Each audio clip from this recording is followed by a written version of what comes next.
আজকে আমাদের মহিলা একটু মারা গেছে স্ট্রোক করে। আমাদের এই কথাটা শুন না, আমরা যাবো কথা।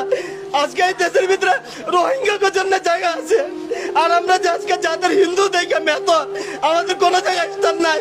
আমরা কি এতই খারাপ দেশের জন্য? আমরা কি বাংলাদেশের নাগরিক নয়?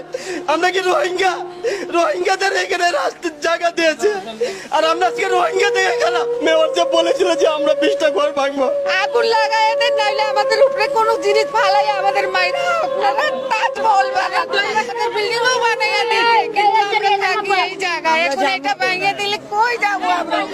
আমাদের গতকালকে আলটিমেটাম দেওয়ার পর উনি একটু ঘাবড়ে গেছিল, ঘাবড়ানোর পর অসুস্থ হয়ে আজকে সকালে মারা গেছে। ওনারা শোনার পর থেকে ওনার অসুস্থতা বাড়ছে, আরো লাস্টে আজকে সকালে মারা গেছে।